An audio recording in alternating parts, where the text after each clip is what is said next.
Buen día, compañeros y profesor. En este video vengo a exponer los argumentos por los cuales considero que la actuación del Ministerio Público y la defensa en cuanto a la carpeta de investigación que nos ocupa por el delito de abuso sexual cometido en agravio a una menor de edad no fueron las actuaciones correctas. Aunado a esto, considero que la carpeta de investigación no estuvo bien integrada. Mi nombre es Karen Mariela Jiménez Conde y soy alumna de la Universidad Univer Milenio.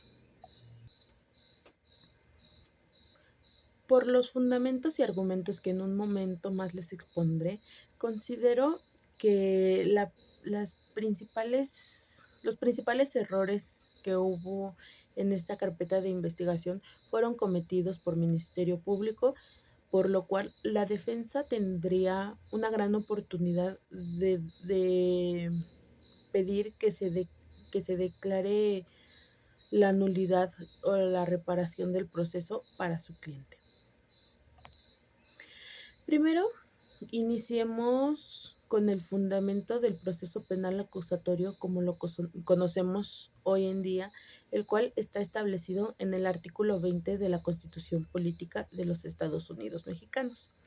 En este artículo podemos encontrar 4 objetivos principales del proceso, que sería el esclarecimiento de los hechos, la reparación del daño a la víctima, la sanción al culpable y la protección del inocente.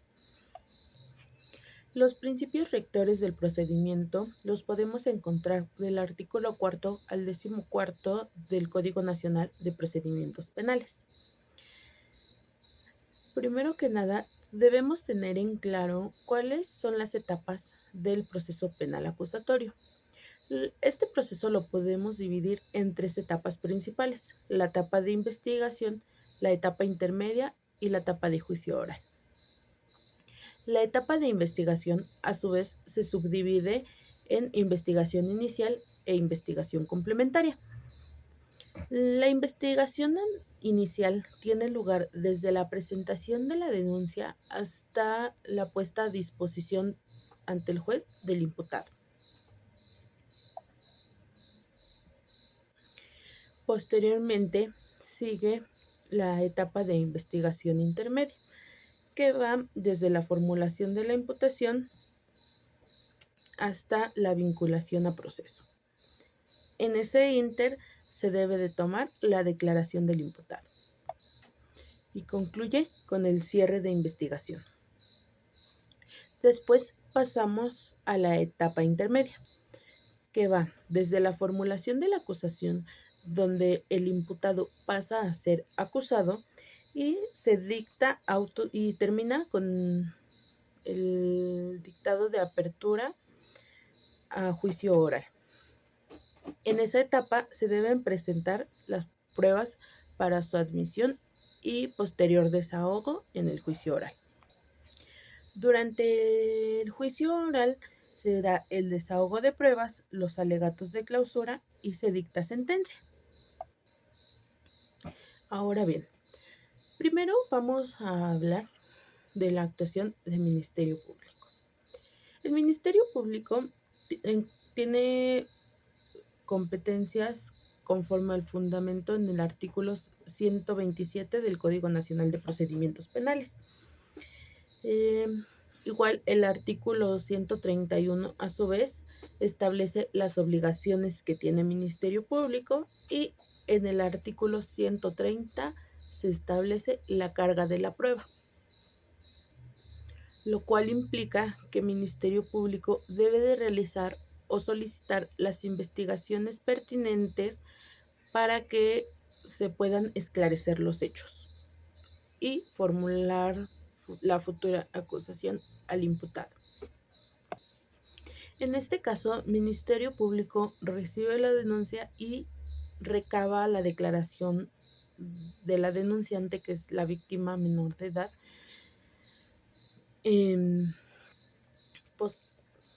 Posterior a ello, solicita a peritos en criminalística de campo y en psicología que inicien con las investigaciones pertinentes.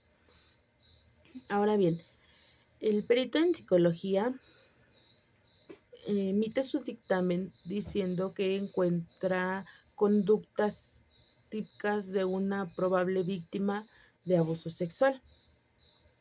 En cuanto al perito en criminalística de campo, esta prueba considero que no debió de ser tomada en cuenta, puesto que el perito emite su dictamen estableciendo que está investigando un delito de violencia familiar. Ahora bien, después de que Ministerio Público recabó la denuncia y los informes de los peritos, eh, pasa a solicitar la orden de aprehensión en contra del imputado. Y de ahí en la carpeta se observa que se brinda que se establece que se cumplimente esa orden de aprehensión y se vincula a proceso al imputado.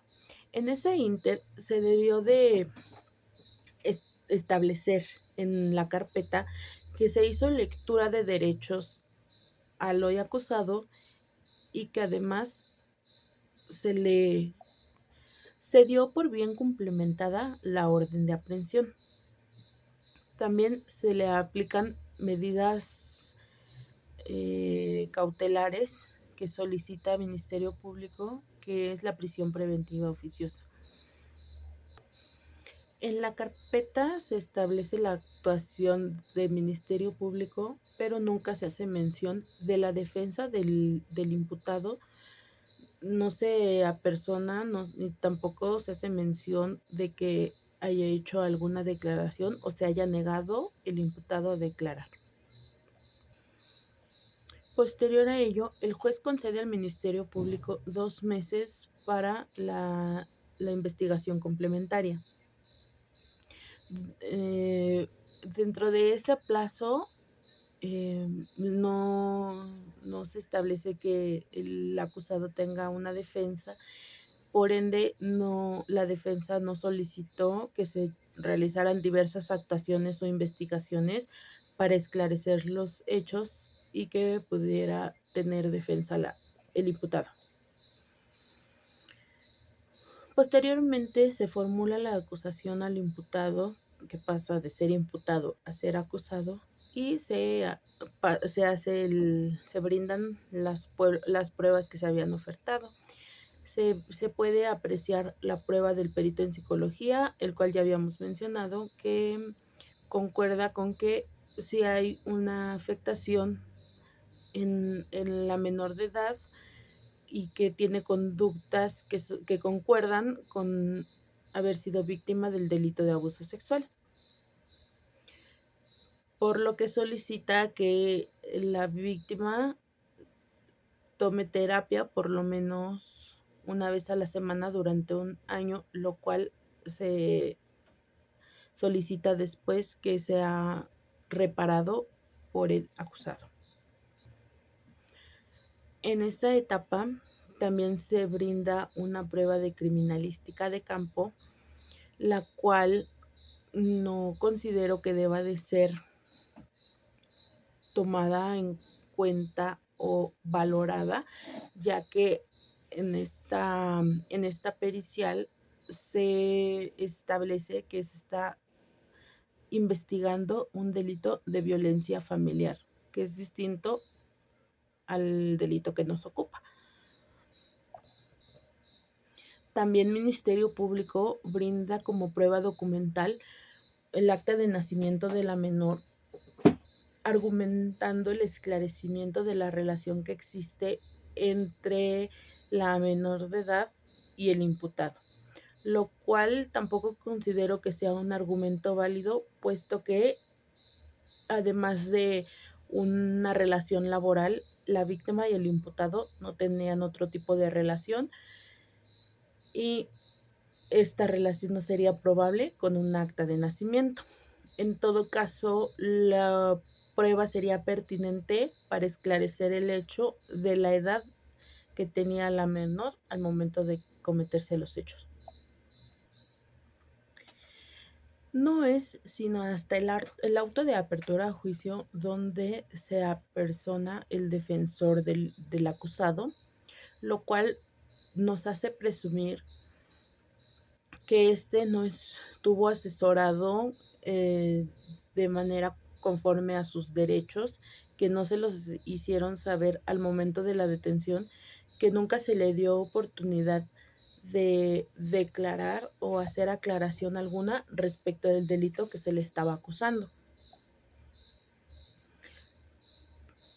Por estas actuaciones, concluyo que el Ministerio Público no realizó las actuaciones pertinentes ni conforme a derecho, tanto para la víctima como para el imputado, puesto que de, de declararse nulo el proceso o las evidencias que ofertaron en el juicio, probablemente se quede sin defensa tanto la víctima como el acusado. La víctima, porque si no hay pruebas que ofrecer o que estuvieron viciadas y se anulan, no tendrán cómo demostrar el hecho que denuncian. Y, y el imputado, desde un inicio, como mencioné, no se le mencionaron derechos, no se le tomó declaración, no se le brindó asesoría ni una defensa. Ahora bien, en cuanto a la defensa del imputado, podemos concluir que tiene una amplia oportunidad de tener argumentos válidos por los cuales se nulifiquen tanto pruebas como la actuación y se solicite la reparación del proceso para su cliente, ya que no se llevó conforme a derecho. Aún así, la defensa en audiencia eh, dice que las pruebas que ofrece el Ministerio Público no serán suficientes para declarar culpable a su defendido, y no sé si no se percató, no leyó la carpeta y no se percató de los errores en cuanto a la versión que da la niña, en cuanto, bueno, la menor de edad, o en cuanto a los cambios que hizo Ministerio Público en las pruebas al hablar de un delito que no correspondía al que se le estaba acusando, o también al momento de establecer la edad de la menor, que primero dice que es de 17 años y luego hablan de una víctima de 9 años. En esta parte también quiero decir que muchas veces la defensa no se da la tarea o no tiene la labor de revisar correctamente, con tiempo y con criterio, todas las todo lo que se está brindando en la carpeta. Hay que recordar que cada caso tiene su particularidad y no por el hecho de que sea un abuso sexual va a ser igual a otros casos de abuso sexual, porque cambia obviamente la edad de la víctima, porque las pruebas no son las mismas. En este caso no hubo testigos, no había videograbaciones, más que la única prueba contundente era la declaración de la víctima, que como sabemos, para este tipo de, para este tipo de delitos es de un peso muy importante para, para culpar a, a alguien. Y también la prueba del perito en psicología. Para concluir, considero que la carpeta de investigación no estuvo bien integrada por Ministerio Público, puesto que no se, no se establece ahí o no se puede apreciar todas las actuaciones que se llevaron a cabo. Por ejemplo, como mencioné al inicio, en cuanto a la orden de aprehensión, no, no se, no se establece que estuvo bien cumplimentada, no hubo una audiencia en la que el juez dijera que se aprendió conforme a derecho y tampoco hubo declaración de la víctima en declaración del imputado.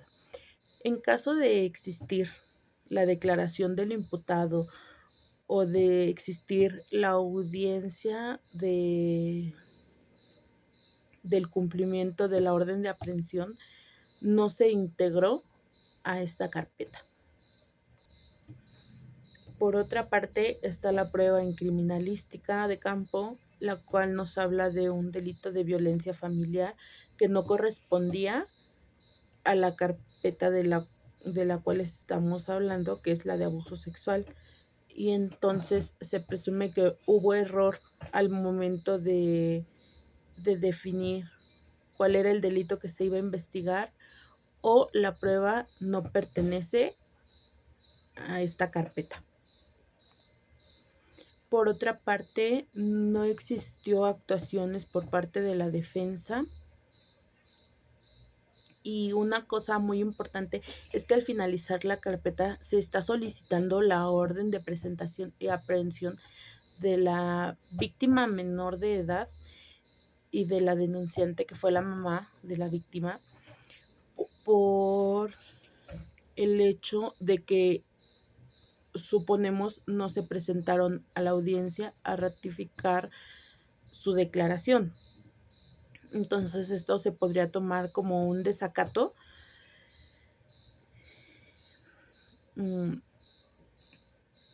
y ya no se localiza a las víctimas.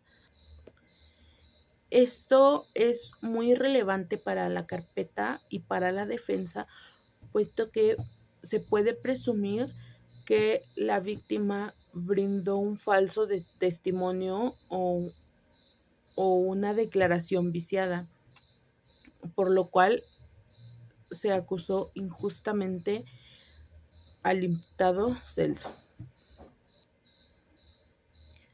Por mi parte, es todo. El fundamento lo encontraremos más en la presentación en PowerPoint que realicé y en esa misma se agrega el link de este video para que lo puedan revisar posteriormente. Y quisiera cerrar este video diciendo que es muy importante tener el conocimiento y tener el interés de revisar cada particularidad en el caso del que estemos hablando, sobre todo si nos vamos a dedicar a esto, porque como profesionistas debemos manejarnos con ética, con valores, con conocimiento y ya que estamos em, arriesgando muchas veces el patrimonio de las personas, la familia y la libertad, inclusive hasta la vida. Si en este caso, por ejemplo, el acosado eh, fue realmente culpable y no se le ejecuta una sanción correspondiente al delito que cometió, pues la víctima no quedará con la reparación del daño, ni entonces Ministerio Público está ejerciendo su función que mencionábamos al principio, de que tiene que garantizar la protección del inocente y la sanción al culpable. Por otro lado, en caso de que el acusado fuera falsamente acusado, valga la redundancia, y que y que llegue a sancionarse con pena privativa de libertad y con la reparación del daño que se había establecido en el juicio, pues es una violación y una afectación tanto a su patrimonio, porque es una sanción económica, como a su vida y su libertad, porque pasará probablemente años recluido en un centro penitenciario por un delito que probablemente no cometió. Y estos errores es lo que generan que mucha gente inocente esté en prisión y que mucha gente culpable no tengan ninguna sanción. Muchas gracias por su atención.